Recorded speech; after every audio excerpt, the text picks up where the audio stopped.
Pioneer Insurance News Headlines.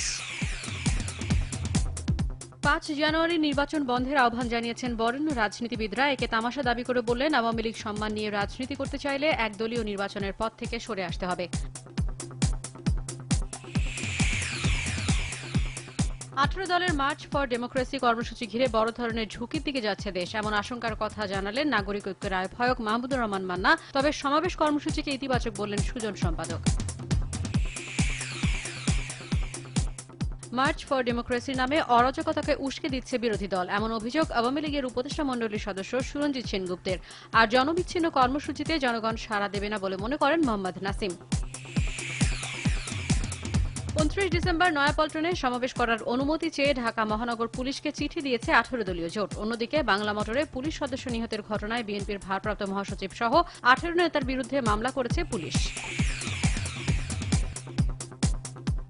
দশম সংসদ নির্বাচনের সুষ্ঠু পরিবেশ নিশ্চিত করতে কাল থেকে সারা দেশে নামছে সেনাবাহিনী। নির্বাচন কমিশন জানিয়েছে, দেশের প্রতিটি জেলায় 800 সেনা সদস্য মোতায়েন করা হবে।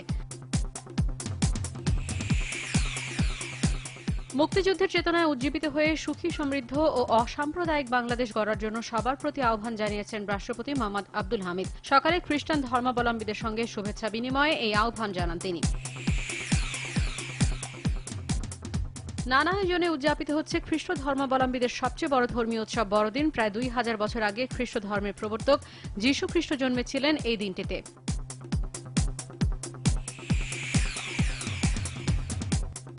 আজ এবং আগামীর চ্যালেঞ্জ নিয়ে 9 বছরে পা দিতে যাচ্ছে বেসরকারি টেলিভিশন চ্যানেল আরটিভি। এই শুভ লগ্নে দেশবাসীকে শুভেচ্ছা জানিয়েছেন আরটিভির চেয়ারম্যান আলহাজ মোর্শেদ আলম। দক্ষিণ সুদানের সরকার ও বিদ্রোহীদের সংঘর্ষে হতাহতের সংখ্যা কয়েক হাজার ছাড়ার আশঙ্কা জাতিসংঘের। রাজধানী জুবায় 2টি ও বেনতিউতে 1টি গণকবর পাওয়া গেছে বলে জানিয়েছে জাতিসংঘের মানবাধিকার বিষয়ক হাই কমিশনার নাভি পিল্লাই। অনূর্ধ্ব 19 এশিয়া কাপ ক্রিকেটে অংশ নিতে কাল আরব আমিরাতের উদ্দেশ্যে ঢাকা ছাড়ছে বাংলাদেশ অনূর্ধ্ব 19 দল। 8 জাতির এই টুর্নামেন্টে বি গ্রুপে বাংলাদেশের প্রতিপক্ষ শ্রীলঙ্কা, আফগানিস্তান ও মালয়েশিয়া।